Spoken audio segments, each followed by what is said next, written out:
तो फ्रेंड आज का जो टॉपिक है, जिस टॉपिक में चर्चा करने वाला हूं वो है how to grow MLSS in STP plant, यानी कि जो एमएलएसएस है उसको जो है एसटीपी प्लांट में कैसे ग्रो कराएं उसके बारे में हम समझने वाले हैं। ठीक है फ्रेंड। तो फ्रेंड सीवेज ट्रीटमेंट प्लांट यानी एसटीपी में निलंबित ठोस मिश्रित द्रव को बढ़ाने के लिए यानी कि एमएलएसएस को मिक्स लिक्विड सस्पेंडेड सॉलिड को बढ़ाने के लिए आपको सूक्ष्म जीवों के विकास के लिए अनुकूल परिस्थिति बनानी होगी।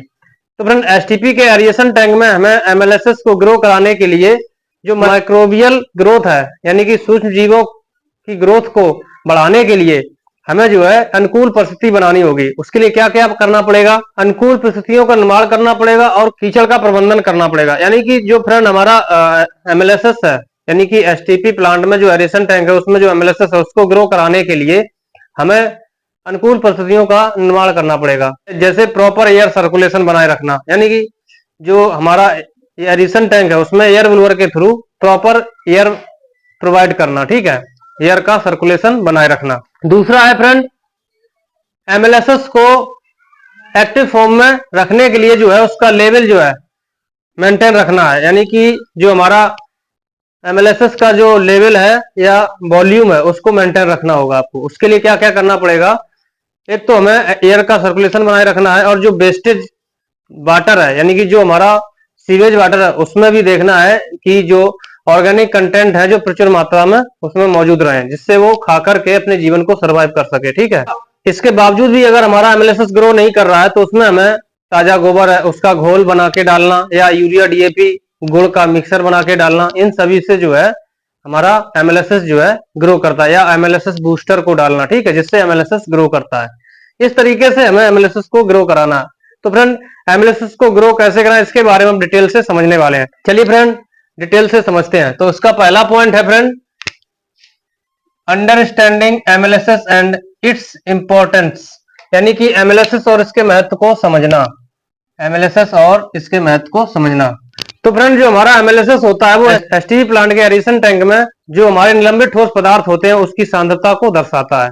जो हमारा एमएलएसएस होता है उसके अंदर जो निलंबित ठोस पदार्थ होते हैं यानी कि जो सस्पेंडेड सॉलिड होते हैं उसकी सांद्रता को दर्शाता है। ठीक है, जिसमें मुख्य रूप से सूक्ष्म जीव जैसे बैक्टीरिया और रोगाणु शामिल होते हैं। तो फ्रेंड इसका सेकंड पॉइंट है ये सूक्ष्म जीव जो होते हैं एमएलएसएस के अंदर जो सूक्ष्म जीव होते हैं वो जो है कार्बनिक प्रदूषकों को तोड़ने के लिए महत्वपूर्ण होते हैं। तो फ्रेंड तीसरा पॉइंट है आदर्श एमएलएसएस स्तर पौधों के आधार पर भिन्न होते हैं लेकिन कुशल उपचार के लिए आवश्यक होते हैं। ठीक है, इसके बाद फ्रेंड दूसरा पॉइंट है फैक्टर्स अफेक्टिंग एमएलएसएस, यानी एमएलएसएस को प्रभावित करने वाले कारक। इसमें भी पहला पॉइंट है न्यूट्रिएंट अवेलेबिलिटी, यानी कि पोषक तत्वों की उपलब्धता। तो फ्रेंड्स सूक्ष्म जीवों को बढ़ाने के लिए नाइट्रोजन और फास्फोरस जैसे पोषक तत्वों की आवश्यकता होती है। जो हमारे माइक्रो ऑर्गेनिज्म हैं उनको बढ़ाने के लिए जो है हमें नाइट्रोजन और फास्फोरस की आवश्यकता होती है।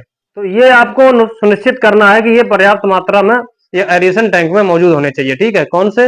नाइट्रोजन और फास्फोरस। इसके बाद फ्रेंड सेकंड पॉइंट है डिजोल्व ऑक्सीजन, यानी कि डीओ घुलित ऑक्सीजन। एक तो पोषक तत्वों की उपलब्धता होनी चाहिए जैसे नाइट्रोजन और फास्फोरस जैसे तत्व जो है उसमें मौजूद होने चाहिए, आपको सुनिश्चित करना। दूसरा है डिजोल्व ऑक्सीजन, यानी कि जो घुलित ऑक्सीजन है उसकी भी मात्रा जो है प्रचुर मात्रा में होनी चाहिए, यानी कि डीओ जो है प्रचुर मात्रा में होना चाहिए डिजोल्व फॉर्म में पानी के अंदर। क्योंकि जो हमारा डीओ है डिजोल्व जो ऑक्सीजन होती है घुलित ऑक्सीजन होती है उसी के माध्यम से जो हमारा एमएलएसएस है या बैक्टीरिया है या कल्चर है वो जो है अपने जीवन को सर्वाइव कर पाते हैं उस डीओ के माध्यम से। ठीक है, तो इसलिए हमें डीओ का लेवल भी मेंटेन करके रखना है। तो फ्रेंड एरोबिक बैक्टीरिया जो होते हैं दो बैक्टीरिया होते हैं फ्रेंड, दो प्रकार के, एक एरोबिक एक एनएरोबिक। तो जो हमारा एरोबिक बैक्टीरिया होता है वो जो है ऑक्सीजन की उपस्थिति में ही पनपते हैं, यानी कि डीओ की उपस्थिति में ही पनपते हैं।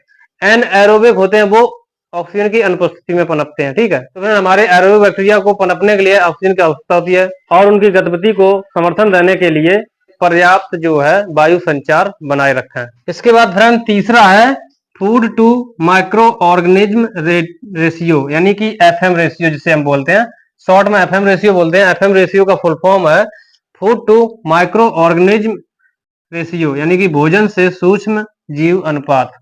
आइए इसके बारे में समझते हैं। यह अनुपात अवशोषण जल की शक्ति और सूक्ष्म जीव जनसंख्या के बीच संतुलन को दर्शाता है। यानी कि फ्रेंड्स स्वस्थ एफएम रेशियो बनाए रखने के लिए अंतर्वाह को समायोजित करें, यानी कि adjust the inflow to maintain. इसके बाद फ्रेंड चौथा पॉइंट है टेम्परेचर यानी कि तापमान। तो फ्रेंड हमारे जो माइक्रो ऑर्गेनिज्म होते हैं यानी सूक्ष्म जीव होते हैं वो जो है उनकी गतिविधि जो है टेम्परेचर पर निर्भर करती है, ठीक है। इष्टतम तापमान के आधार पर जो बैक्टीरिया की प्रजातियां वो भिन्न भिन्न होती हैं, ठीक है, यानी कि स्पीसीज ऑफ बैक्टीरिया प्रेजेंट्स। तो फ्रेंड क्या होता है जो हमारा एमएलएसएस है या बैक्टीरिया है उसको जो है टेम्परेचर जो है सुटेबल रखना होता है, नहीं तो वो अपने जीवन को सर्वाइव नहीं कर पाएंगे। जो वाटर का टेम्परेचर होता है वो 24, 25 या 26 तक रखना चाहिए। उससे ऊपर जाता है तो हमारा जो एमएलएसएस है या कल्चर है वो अपने जीवन को जो है सर्वाइव नहीं कर पाता है, ठीक है। इसलिए जो है टेम्परेचर को भी मेंटेन रखना है। तो उसके लिए हम लोग एक अलग से एक इक्विपमेंट लगाते हैं जिससे हम डीओ मीटर, ठीक है, डिजोल ऑक्सीजन मीटर, जिसमें हमारा दो चीजें बताता है। एक तो हमारा बताता है डीओ यानी घुलित ऑक्सीजन, दूसरा हमारा बताता है टेम्परेचर। तो फ्रेंड टेम्परेचर भी मेंटेन रखना और डीओ भी मेंटेन रखना, ठीक है, जिससे हमें ऑक्सीजन का लेवल भी उनको पर्याप्त मात्रा में मिलता रहे और टेम्परेचर भी मेंटेन रहे, जिससे उनका जीवन जो अच्छे से सर्वाइव हो सके। अब इससे क्या होगा, अगर सारी प्रक्रियाएं जो अच्छे चल रही हैं, एयर सर्कुलेशन अच्छा है, फूड से जो भोजन से जो माइक्रो ऑर्गेनिज्म जो है उनका रेशियो भी अच्छा है और टेम्परेचर भी बढ़िया है, तो उससे क्या होगा जो हमारा उपचार दक्षता है यानी वाटर की जो उपचार दक्षता है वो जो है अच्छी होगी, ठीक है। उससे जो है वाटर की जो क्वालिटी है वो अच्छी आएगी। तो फ्रेंड पांचवा पॉइंट है पीएच, जिसे हम बोलते हैं पोटेंशियल ऑफ हाइड्रोजन, ठीक है। इसके बारे में सोचते हैं टेम्परेचर भी मेंटेन होना चाहिए, हमारा डीओ भी मेंटेन होना चाहिए और जो हमारा पीएच है वो भी मेंटेन होना चाहिए। पीएच किसका मेंटेन होना चाहिए आइए समझते हैं। तो फ्रेंड जो हमारा घरों से या कॉलोनियों से या रेजिडेंशियल एरिया से जो हमारा वेस्ट वाटर आता है यानी सीवेज वाटर जो आता है उसका जो टेम्परेचर है वो मेंटेन होना चाहिए, ठीक है। उसका जो पीएच है वो ज्यादा नहीं होना चाहिए। तो फ्रेंड जो हमारा सीवेज वाटर उसका जो पीएच है वो कितना होता है, वो फ्रेंड 1 से 6.5 के बीच होता है, ठीक है। अब फ्रेंड 0 से 6.5 के बीच जो पीएच हमारा है वो होता है, ठीक है, किसका, सीवेज वाटर का, ठीक है। ये आपको ध्यान रखना। अब इसमें अगर पीएच का अगर कुछ डिफरेंट आ रहा है तो भी दिक्कत आ सकती है, इसलिए जो हमारा सीवेज वाटर है उसका पीएच जो है आपको मेंटेन रखना है। तो फ्रेंड अधिकांश बैक्टीरिया की एक पसंदीदा पीएच की सीमा होती है, तो वो आप सुनिश्चित करें कि उसके अकॉर्डिंग जो है आपका जो पीएच है वाटर का, सीवेज वाटर का, वो उसके अकॉर्डिंग या उस सीमा के अंदर आ रहा है या नहीं आ रहा है, ठीक है, वो आपको देखना है। तो अधिकतर फ्रेंड जो सीमा होती है वो 5.5 से 6.5 के बीच होती है, वो आपको देखना है, ठीक है। इसके बाद फ्रेंड थर्ड पॉइंट है मैनेजिंग सिलज यानी कि कीचड़ प्रबंधन। अब कीचड़ प्रबंधन में फ्रेंड फर्स्ट पॉइंट है सिलज वेस्टिंग यानी कि कीचड़ बर्बादी। तो अब आइए समझते हैं इसमें। तो फ्रेंड कीचड़ बर्बादी का मतलब होता है जो वेस्टेज सिलज जो हमारे एरेशन टैंक में हो जाती है, जैसे हमारा जो सीवेज वाटर होता है उसमें जो ऑर्गेनिक कंपाउंड होते हैं उनको जो है हमारा एमएलएसएस जो है उसको डिस्ट्रॉय करता है, खाने के बाद उसको पचाता है, पचाने के बाद जो मल मूत्र निकलता है उसका जो मल निकलता है खाने के बाद, तो वो जो है सिलज के रूप में टैंक के नीचे जो है बैठ जाता है, ठीक है। उस सिलज का वॉल्यूम जो है कम करने के लिए हमें बाहर निकालना पड़ता है, सिलज को बाहर करना पड़ेगा। अगर वो सिलज जो है अगर हम बाहर नहीं निकालते हैं तो हमारे एमएलएसएस का जो जीवन सर्वाइव है वो अच्छे से नहीं हो पाएगा और क्या होगा कि जो एमएलएसएस है डेड कंडीशन में आने लगेगा, एक्टिव फॉर्म से डीएक्टिव फॉर्म में जाने लगेगा और जो है हमारा जो एमएलएसएस का ग्रोथ है वो भी रुक जाएगा, यानी कि जो अपनी पॉपुलेशन को डेवलपमेंट कर रहा था वो भी नहीं कर पाएगा क्योंकि उसको ग्रो करने में बड़ी समस्याएं आएंगी, ठीक है। तो इसलिए उस जो सिलज है वो वेस्टेज सिलज है उसको जो हम क्या करते हैं पंप के माध्यम से फिल्टर प्रेस में या ड्राई बेड में निकाल लेते हैं या उसमें डाल दिया जाता है। फिल्टर प्रेस के माध्यम से हम उसमें केक बनाकर बाहर कर लेते हैं और ड्राई बेड में हम लोग सिलज को डाल देते हैं और वो डिमॉइस्चराइज हो जाने के बाद वो जो सिलज है वो ऑर्गेनिक कंपोस्ट के रूप में हम लोग उसको यूज करते हैं, ठीक है। तो अब उसमें क्या होता है एरोबिक बैक्टीरिया तो हमारे उसके अंदर थे एडिशन टैंक में, जब हम उस सिलज को बाहर निकाल देते हैं तो वो जो है सिलज के अंदर एनएरोबिक बैक्टीरिया डेवलप हो जाते हैं। वो जो एनएरोबिक बैक्टीरिया है वो ऑक्सीजन की अनुपस्थिति में जो सिलज है उसको डिकम्पोज करते हैं और वो ऑर्गेनिक का रूप ले लेता है, ठीक है। इस तरीके से उसको डिकम्पोज किया जाता है। इसके बाद फ्रेंड चौथा पॉइंट है अदर स्ट्रेटजी, यानी कि अन्य रणनीतियां। अन्य रणनीतियों में फ्रेंड फर्स्ट पॉइंट है एमएलएसएस बूस्टर। जो हमारा एमएलएसएस है अगर वो किसी कंडीशन से ग्रो नहीं कर पा रहा है, या एमएलएसएस का जो वॉल्यूम है अगर वो सही से नहीं आ रहा है, यानी कि एमएलएसएस सही से ग्रो नहीं कर रहा है, या जिस वॉल्यूम पे उससे सेटल डाउन होना चाहिए, मान लीजिए जो हम 1000 ml के जार में जब हम एमएलएसएस को फिल करके 30 मिनट के लिए रखते हैं होल्ड करके, तो आफ्टर 30 मिनट के बाद अगर वो जो हमारा पैरामीटर है उस पैरामीटर के अकॉर्डिंग अगर वो सुटेबल नहीं हो रहा है, तो हमें क्या करना है, एमएलएसएस बूस्टर को यूज करना है, या हमें यूरिया डीएपी गुड़ का मिक्सर डालना है, या हमें जो ताजा गोबर है उसका घोल बना के उसमें डालना है, जिससे हमारा जो एमएलएसएस है ग्रो कर जाए। ठीक है, यानी कि वो हमारे एक्टिव फॉर्म में आ जाए और हमारा पैरामीटर के अकॉर्डिंग जो वॉल्यूम है स्लज का वो हो जाए। ठीक है, उसके अकॉर्डिंग वो आ जाए। तो और फ्रेंड जो हमारा एमएलएसएस बूस्टर है उसको हम जीवाणु संवर्धन कहते हैं, ठीक है, हिंदी में। तो फ्रेंड एमएलएसएस बूस्टर का अधिकतर उपयोग वहां किया जाता है जहां पे बिल्कुल भी पानी के अंदर एमएलएसएस या कल्चर ना हो या बैक्टीरिया ना हो, वहां पे जैसे नया जहां रिएक्टर लगाया जाता है, या नए एसटीपी का इंस्टॉलेशन हुआ हो, या नया कोई प्लांट लगाया गया हो, वहां पे जहां बिल्कुल भी पानी में बैक्टीरिया की मात्रा नहीं होती, वहां पे हम एमएलएसएस बूस्टर के माध्यम से जो है एमएलएसएस को ग्रो कराते हैं। ठीक है, इसके बाद इसमें सेकंड पॉइंट है एससीएडीए प्रणालियां। एससीएडीए प्रणालियां क्या होती हैं, आइए समझते हैं। तो फ्रेंड एससीएडीए प्रणाली एक ऐसी होती है जो आधुनिक जो टाइम है उस टाइम में एससीएडीए प्रणाली का प्रचलन चल रहा है। इससे क्या होता है, एमएलएसएस की निगरानी रखी जाती है, जिससे एमएलएसएस में पता चलता है कि एमएलएसएस में कौन सी समस्या जो है उत्पन्न हो रही है, उस समस्या का निवारण करें। ठीक है, तो एससीएडीए के माध्यम से जो है एमएलएसएस की निगरानी करने में मदद मिलती है।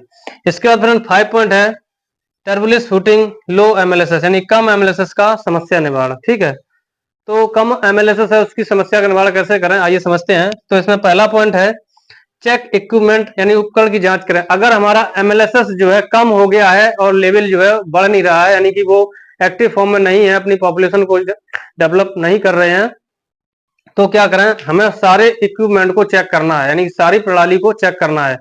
जैसे मान लीजिए हमारा एयर ब्लोअर है, उसको भी चेक करना है कि जो हमारा एयर ब्लोअर है प्रॉपर एयर बना रहा है कि नहीं बना रहा है, उसको देखना है।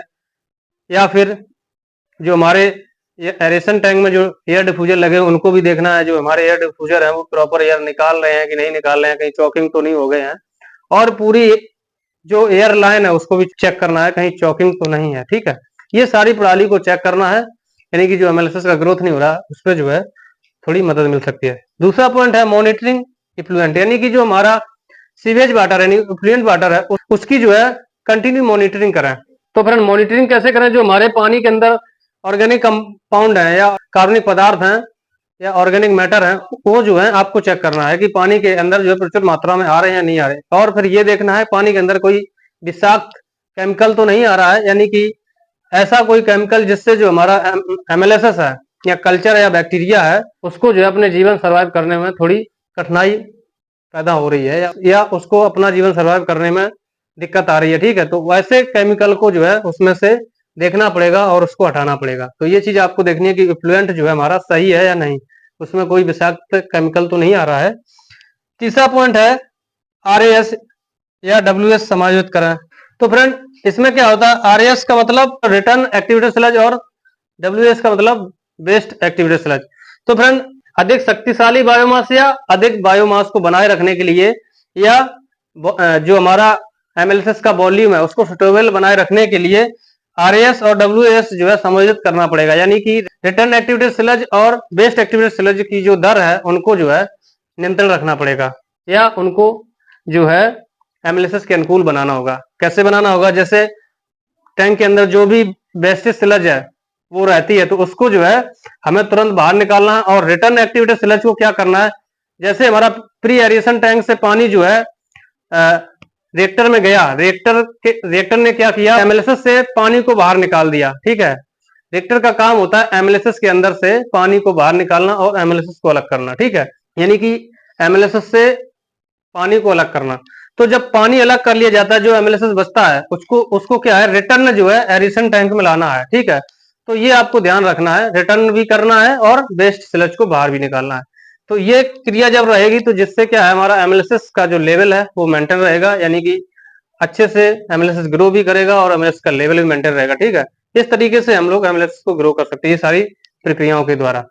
तो फ्रेंड आशा है कि ये टॉपिक जो आपको अच्छे समझ में आ गया होगा। अगर अच्छे समझ में आ गया तो कमेंट सेक्शन में जाके कमेंट करो, अपने दोस्तों में ज्यादा शेयर करें। और फिर अगर आपने अभी तक बेल आइकन का नोटिफिकेशन नहीं जारी किया, प्लीज एक बार बेल आइकन का नोटिफिकेशन जारी कर दें, जिससे कि हर नए वीडियो का नोटिफिकेशन आप तक आसानी से पहुंच जाए। चलिए फ्रेंड, आज का टॉपिक यहीं समाप्त करते हैं, फिर मिलेंगे नए इन्फॉर्मेशन के साथ। तब तक के लिए मुझे दीजिए नमस्कार फ्रेंड, बाय बाय, जय हिंद दोस्तों।